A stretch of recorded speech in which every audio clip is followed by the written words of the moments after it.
नमस्कार दोस्तों, आपका आपके अपने चैनल फोकस एट गोल्स में स्वागत है।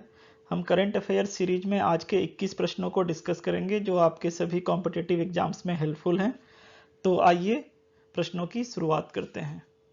आज का पहला प्रश्न है, 14वें भारत जापान वार्षिक शिखर सम्मेलन का आयोजन कहाँ किया गया? तो इसका आंसर है नई दिल्ली, भारत में। प्रधानमंत्री नरेंद्र मोदी और जापान के प्रधानमंत्री फुमियो किशिदा की 14वें भारत जापान वार्षिक शिखर सम्मेलन के लिए नई दिल्ली में मुलाकात हुई है। मुलाकात के दौरान अर्थव्यवस्था और संस्कृति जैसे मुद्दों पर विस्तार से चर्चा की गई।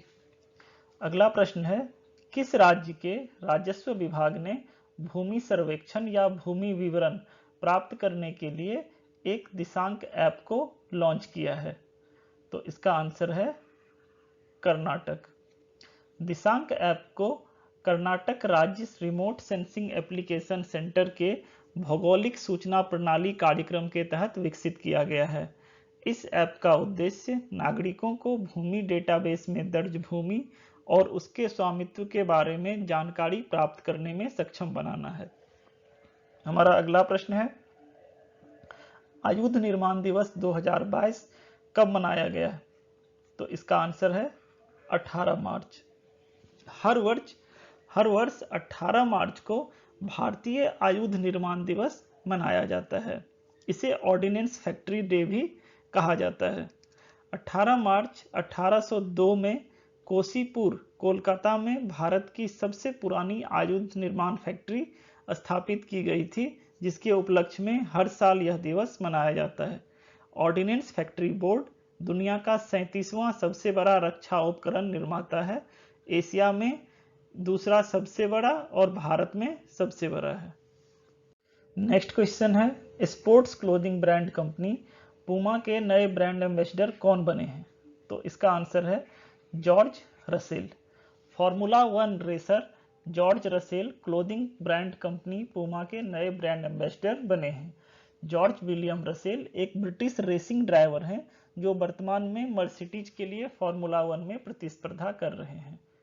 हमारा अगला प्रश्न है, वैज्ञानिक अनुसंधान में उत्कृष्ट कार्य के लिए 31वें जीडी बिरला पुरस्कार से किसे सम्मानित किया जाएगा? तो इसका आंसर है नारायण प्रधान। नारायण प्रधान को छोटे प्रकाश सामग्री के नए आकार को डिजाइन करने में मदद करने के लिए जीडी बिरला पुरस्कार से सम्मानित किया जाएगा। प्रधान का शोध कार्य प्रकाश उत्सर्जक अर्धचालक नैनो क्रिस्टल के रासायन विज्ञान और भौतिकी को समझने पर केंद्रित था। जीडी बिरला पुरस्कार 50 वर्ष से कम आयु के प्रख्यात भारतीय वैज्ञानिकों को विज्ञान की किसी भी शाखा में उनके मौलिक और उत्कृष्ट योगदान के लिए मान्यता देने के लिए प्रदान किया जाता है।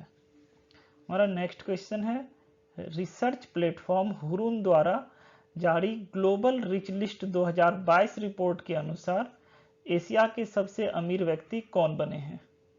तो इसका आंसर है मुकेश अंबानी। रिलायंस इंडस्ट्रीज लिमिटेड के अध्यक्ष Mukesh Ambani 2022 Hurun global rich list की शीर्ष 10 सूची में भारत के साथ साथ एशिया के सबसे अमीर व्यक्ति के रूप में उभरने वाले एकमात्र भारतीय हैं। 103 अरब डॉलर की संपत्ति के साथ अंबानी वैश्विक स्तर पर 9वें स्थान पर हैं। विश्व में शीर्ष अरबपतियों में पहले स्थान पर एलोन मस्क हैं, जो टेस्ला और स्पेस एक्स कंपनी के सीईओ हैं। इनकी संपत्ति 205 अरब डॉलर है। और दूसरे स्थान पर जेफ बेजोस, जो अमेजॉन के सीईओ हैं, उनकी संपत्ति 188 अरब डॉलर है। नेक्स्ट क्वेश्चन है, Rahul Bajaj an extraordinary life नामक पुस्तक को किसने लिखा है? तो इसका आंसर है Geeta Piramal. Rahul Bajaj an extraordinary life नामक पुस्तक को गीता पीरामल ने लिखा है। गीता पीरामल एक भारतीय लेखिका और व्यवसायी इतिहासकार हैं। और नेक्स्ट क्वेश्चन है, केरल अंतर्राष्ट्रीय फिल्म महोत्सव के 26वें संस्करण का आयोजन कहाँ शुरू हुआ है? तो इसका आंसर है तिरुवनंतपुरम, केरल। केरल की राजधानी तिरुवनंतपुरम में 18 से 25 मार्च 2022 तक केरल अंतर्राष्ट्रीय फिल्म महोत्सव का आयोजन किया जा रहा है। यह 26वीं फिल्म फेस्टिवल है। हमारा नेक्स्ट क्वेश्चन है, भारत का सबसे पहला स्वदेशी ड्रेजर समुद्री जहाज बनाने के लिए कोचिन शिपयार्ड लिमिटेड ने किस कंपनी के साथ समझौता ज्ञापन पर हस्ताक्षर किया है? तो इसका आंसर है ड्रेजिंग कॉरपोरेशन ऑफ इंडिया यानी DCI। कोचिन शिपयार्ड लिमिटेड ने ड्रेजिंग कॉरपोरेशन ऑफ इंडिया के साथ एक ऐतिहासिक समुद्री जहाज निर्माण के लिए समझौता ज्ञापन पर हस्ताक्षर किया है। समुद्री तल पर तलछट के जमाव को हटाने के लिए इस्तेमाल किए जाने वाले एक उपकरण को ड्रेजर कहा जाता है। हमारा नेक्स्ट क्वेश्चन है, 36वें इंटरनेशनल जियोलॉजिकल कांग्रेस सम्मेलन का आयोजन कहाँ किया जाएगा? तो इसका आंसर है नई दिल्ली। 36वां अंतर्राष्ट्रीय भूवैज्ञानिक कांग्रेस सम्मेलन को नई दिल्ली में आयोजित किया जाएगा। 3 दिन का यह सम्मेलन भूविज्ञान और पेशेवर नेटवर्किंग के क्षेत्र में ज्ञान और अनुभव साझा करने के लिए एक विशेष मंच प्रदान करेगा। सहयोगी संस्था के रूप में केंद्रीय खनन मंत्रालय, पृथ्वी विज्ञान मंत्रालय, भारतीय राष्ट्रीय विज्ञान अकादमी के साथ बांग्लादेश, नेपाल तथा श्रीलंका की विज्ञान अकादमी भी इस आयोजन में हिस्सा लेंगी। हमारा नेक्स्ट क्वेश्चन है, चीन में भारत के नए राजदूत कौन नियुक्त हुए हैं? तो इसका आंसर है प्रदीप कुमार रावत। प्रदीप कुमार रावत चीन में भारत के नए राजदूत नियुक्त हुए हैं। रावत पहले भी चीन में काम कर चुके हैं और वो फर्राटेदार चीनी भाषा भी बोल लेते हैं। हमारा अगला प्रश्न है, 2017 से 21 के बीच कौन सा देश हथियारों का सबसे बड़ा आयातक के रूप में उभरा है? तो इसका आंसर है Bharat. Stockholm International Peace Research Institute ने traders in international arms transfer 2021 पर अपनी नवीनतम रिपोर्ट जारी की है। रिपोर्ट के अनुसार भारत 2017 से 21 के बीच हथियारों के सबसे बड़े आयातक के रूप में उभरा है। अगर आप हमारे चैनल पर नए हैं और आपने अभी तक चैनल को सब्सक्राइब नहीं किया है तो फटाफट चैनल को सब्सक्राइब कीजिए और बेल आइकन को प्रेस कीजिए ताकि हम जब भी कोई नया वीडियो अपलोड करें तो उसका नोटिफिकेशन आपको मिल जाए। नेक्स्ट क्वेश्चन है, किसने दिल्ली मेट्रो के सभी स्टेशनों पर सबसे तेजी से यात्रा करने का कीर्तिमान बनाया है? तो इसका आंसर है प्रफुल्ल सिंह। दिल्ली मेट्रो रेल निगम ने बताया है कि उनके कर्मचारी प्रफुल्ल सिंह ने सभी मेट्रो स्टेशनों पर सबसे कम समय में यात्रा करने का कीर्तिमान स्थापित किया है, जिसके लिए उनका नाम Guinness book of world record में दर्ज हुआ है। उन्होंने 254 स्टेशन पर 348 किलोमीटर की यात्रा केवल 16 घंटे 2 मिनट में पूरी की है। हमारा नेक्स्ट क्वेश्चन है, भारत में मातृ मृत्यु दर घटकर कितनी हुई है? तो इसका आंसर है 103 प्रति लाख। भारत ने प्रसूति के दौरान होने वाली मातृ मृत्यु दर में कमी लाने में बड़ी कामयाबी हासिल की है। 2017 से 19 के बीच MMR अनुपात 113 से घटकर 103 हो गया है, यानी इसमें लगभग 8.8% की गिरावट दर्ज हुई है।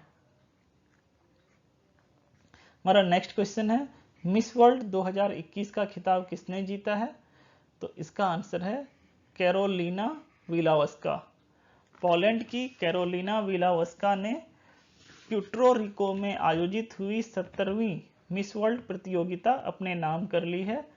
वह 2021 की मिस वर्ल्ड चुनी गई हैं। जमैका की टोनी एनसिंको ने 17 मार्च को अपने उत्तराधिकारी के रूप में कैरोलिना विलावस्का का ताज पहनाया। भारत के लिए मिस वर्ल्ड की दौड़ में शामिल मनसा वाराणसी टॉप 13 कैंडिडेट्स में तो पहुंची, लेकिन टॉप 6 विनर लिस्ट में नहीं चुनी गई। हमारा नेक्स्ट क्वेश्चन है, यूके के प्रतिष्ठित योटो कार्नेगी मेडल के लिए किसे चुना गया है? तो इसका आंसर है मंजीत मान। भारतीय मूल की लेखिका मंजीत मान को उनके बच्चों की किताब द क्रॉसिंग के लिए ब्रिटेन के प्रतिष्ठित योटो कार्नेगी मेडल के लिए चुना गया है। हमारा नेक्स्ट क्वेश्चन है, किस देश ने मार्च 2022 में इंस्टाग्राम की जगह रॉसग्राम लॉन्च करने का फैसला किया है? तो इसका आंसर है रूस। रूस ने 28 मार्च 2022 को इंस्टाग्राम की जगह रॉसमार्च लॉन्च करने का फैसला किया है। रॉसग्राम के रंगों और लेआउट में इंस्टाग्राम से प्रबल समानता होगी। फेसबुक के इंस्टाग्राम को रूस में ब्लॉक कर दिया गया है। रूस फेसबुक को भी ब्लॉक कर चुका है। हमारा नेक्स्ट क्वेश्चन है, पेप्सिको इंडिया ने भारत में किसानों को जल दक्षता बढ़ाने में मदद करने के लिए किसके साथ साझेदारी की घोषणा की है? तो इसका आंसर है एनड्रिप। पेप्सिको इंडिया ने भारत में किसानों को जल दक्षता बढ़ाने में मदद करने के लिए गुरुत्वाकर्षण संचालित सूक्ष्म सिंचाई प्रणाली यानी gravity powered micro irrigation system के निर्माता एनड्रिप के साथ साझेदारी की घोषणा की है। पेप्सिको इंडिया ने कहा है कि एनड्रिप की तकनीक को पहले ही उत्तर प्रदेश, पंजाब और राजस्थान में पेश किया जा चुका है। हमारा अगला प्रश्न है, भारत बायोटेक ने टीबी के टीके के लिए किसके साथ साझेदारी की है? तो इसका आंसर है बायोफैब्री। भारत बायोटेक ने स्पेनिश बायोफार्मास्यूटिकल्स फर्म बायोफैब्री के साथ साझेदारी की है। यह साझेदारी एक नए टीबी टीके के विकास, निर्माण और विपणन के लिए है। हमारा नेक्स्ट क्वेश्चन है, देश की किस राज्य की विधानसभा ने राष्ट्रीय ई विधान एप्लीकेशन, जिसे नेवा नाम दिया गया है, कार्यक्रम को लागू किया है? तो इसका आंसर है नागालैंड। नागालैंड ने पूरी तरह से पेपरलेस बनने के लिए राष्ट्रीय ई विधान एप्लीकेशन नेवा कार्यक्रम को लागू करने वाली देश की पहली विधानसभा बनकर इतिहास रच दिया है। इसके साथ ही हम आज के आखिरी प्रश्न पर पहुंच गए हैं। हमारा आज का आखिरी प्रश्न है, मणिपुर का मुख्यमंत्री किसे चुना गया है? तो इसका आंसर है एन बीरेन सिंह। मणिपुर के कार्यवाहक मुख्यमंत्री एन बीरेन सिंह को मणिपुर भाजपा विधायक दल की बैठक में सर्वसम्मति से राज्य का मुख्यमंत्री चुना गया है। हम प्रतिदिन विभिन्न टॉपिक पर वीडियो अपलोड करते हैं। अगर आपको हमारा एफर्ट पसंद आया हो तो इस वीडियो को लाइक कीजिए और चैनल को सब्सक्राइब कीजिए, ताकि आपको क्वालिटी और ऑथेंटिक कंटेंट मिल सके। आप इस वीडियो को अपने दोस्तों के साथ भी शेयर कीजिए। अगर आपका कोई सुझाव है तो आप प्लीज़ इसे कमेंट में मेंशन कीजिए।